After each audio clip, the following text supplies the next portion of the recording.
Ya, kembali lagi dengan saya Bima Anugrah. Di episode kali ini adalah versi audio dari video YouTube Q&A sebelum masuk seminari yang part pertama. Part kedua juga udah ada versi audionya, versi podcastnya, dan sekarang ini part 1 versi podcast dari video YouTube saya gitu ya. Jadi sorry kalau agak belibet. Jadi yang penting ini adalah versi audio dari video Q&A sebelum masuk seminari part 1 yang ada di YouTube saya. Oke, terima kasih dan silahkan lanjutkan mendengarkan. God bless.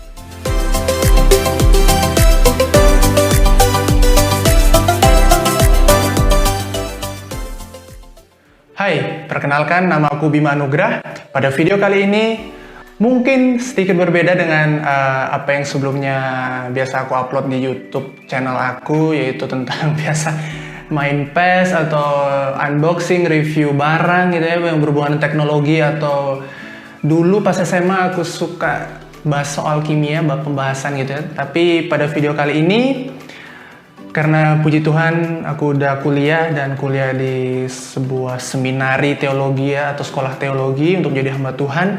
Pada video kali ini aku ingin membagikan mungkin beberapa pertanyaan yang bisa aku jawab berkenaan dengan sekolah teologi. Ya mungkin teman-teman lagi bergumul untuk menjadi hamba Tuhan dan ingin masuk sekolah teologi. Dan ada beberapa pertanyaan yang mungkin masih dibingungkan. Nah, aku akan coba menjawab di video kali ini.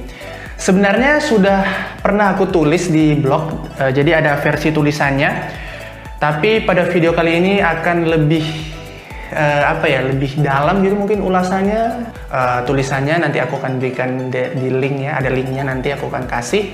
Dan sekarang kita akan bahas yang part 1 ini. Untuk tulisan yang pertama kita akan bahas di video kali ini. Oke, kita mulai.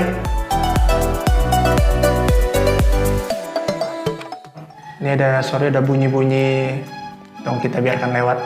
Oke, aku udah screen record. Jadi blog aku itu di bimaanugrah.com ya. Aku udah screen record ini dan kita masuk ke tulisan aku yang judulnya Q&A sebelum masuk seminari yang part 1.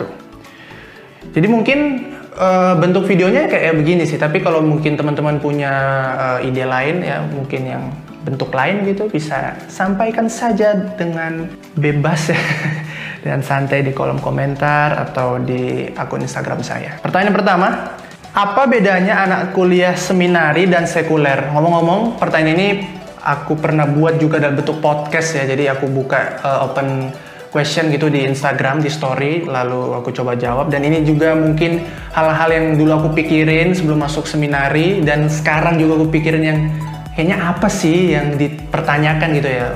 Bagi teman-teman yang sedang bergumul, kita masuk aja ya. Apa bedanya anak kuliah seminari dan sekuler?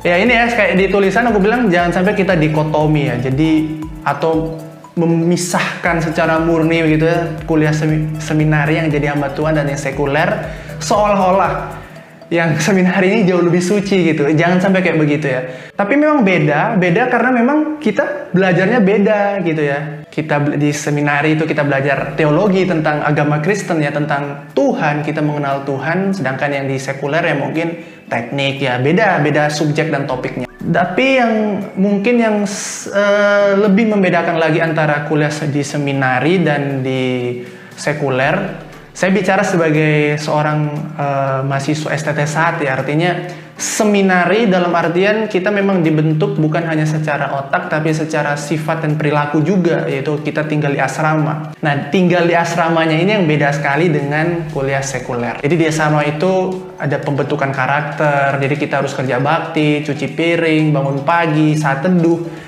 Itu untuk membentuk karakter kita menjadi seorang hamba Tuhan. Nah, itu mungkin yang menjadi pembeda yang paling kentara ya, paling kelihatan ya mungkin ya, dibandingkan dengan orang-orang yang kuliah di sekuler. Semua orang dipanggil Tuhan pada bidangnya masing-masing. Tapi sekali lagi ya, seperti yang saya bilang tadi, tetap ada bedanya.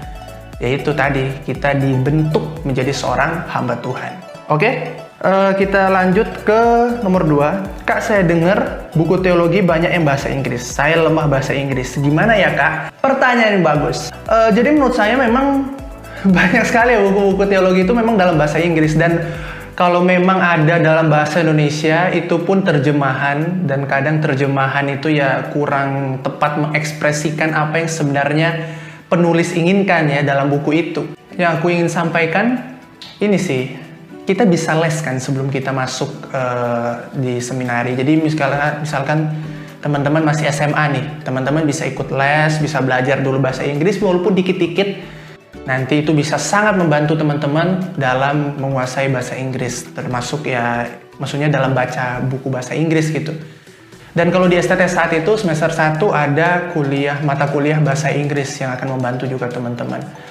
Dan satu lagi, puji Tuhan teman-teman saya juga membantu ya, saling membantu untuk mungkin ada teman yang jauh lebih jago dalam bahasa Inggris, bisa saling membantu teman yang mungkin tidak terlalu jago. Dan itu adalah komunitas yang harus dibangun di sebuah kampus ya, di seminari. Saya nggak saranin buta 100% dalam bahasa Inggris gitu ya, tapi setidaknya adalah dikit-dikit kita bisa belajar nanti.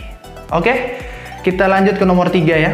Di seminari kan banyak nulis paper, essay, dan lain-lain. Saya sulit untuk nulis, gimana ya?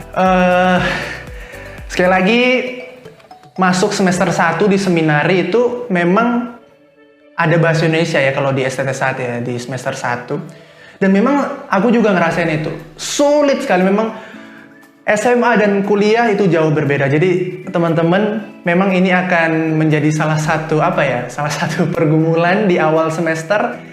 Tapi sekali lagi ini ada waktu bertahap lah. Jadi nggak mungkin lah dosen langsung baru masuk terus langsung buat paper masukin jurnal, ya nggak mungkin juga kan. Tapi kita dibimbing perlahan-lahan bertahap untuk akhirnya bisa menulis dengan baik. Jadi kayak gitu ya. Maksudnya kita belajar itu bertahap, perlahan. Pasti hari demi hari kalau kita sungguh-sungguh belajar, pasti kemampuan menulis kita akan terasah.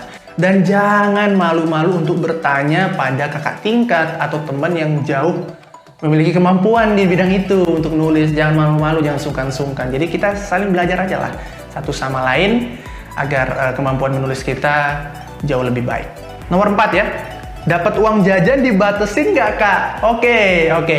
Tentu saja kalau di sekolah aku ya enggak ya. Jadi bebas orang tua mau ngasih berapa, tapi tetap harus sesuai dengan prinsip firman Tuhan, alias harus jujur, harus tahu kelola keuangan dengan baik, jangan hidup berfoya-foya juga ya. Jadi memang tidak dibatasin ya, tapi ya itu dari diri sendiri ya.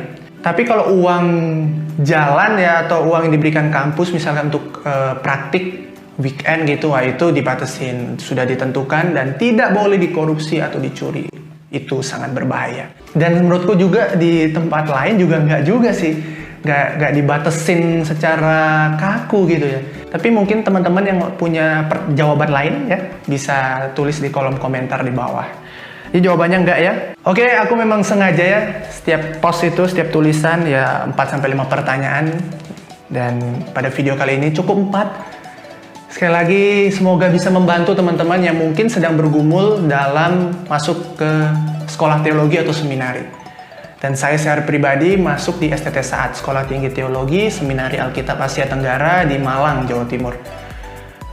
Itu sangat memberkati ya, sekolah itu sangat membantu saya juga dalam bertumbuh menjadi seorang yang serupa dengan Kristus ya. Tapi saya juga seorang yang berdosa, seorang yang lemah, dan teman-teman mungkin ya merasa diri tidak layak gitu ya. Saya juga merasa hal yang sama. Tapi kalau begitu tidak ada yang akan masuk sekolah teologi karena semua orang berdosa. Tapi yang memampukan saya adalah anugerah Kristus. Jadi anugerah Tuhan Allah itulah yang membuat saya bisa sampai di titik ini. Dan saya masih seorang berdosa yang harus terus dibaharui dalam anugerah Tuhan Yesus Kristus. Teman-teman mungkin yang punya pertanyaan lain bisa sampaikan aja di kolom komentar ataupun ide-ide lain tentang ini. Dan juga ke sosial media saya. Dan jangan lupa ya, saya sudah buat podcastnya loh tentang ini. Jadi bisa cek di Komisi Podcast Kristen untuk episode-episode cerita anak seminari. Itu saya bahas tentang panggilan-panggilan teman-teman saya dan juga Q&A seperti ini. Dan juga ada dosen saya sudah undang satu. Teman-teman bisa cek di Spotify, Google Podcast, Apple Podcast, Anchor.fm dan lain-lain. Oke, mungkin sekian dulu ya untuk video kali ini. Terima kasih telah menonton. Jangan lupa like, share, dan subscribe ke channel saya. Dan terima kasih telah menonton. Tuhan Yesus memberkati. Dadah. Oke.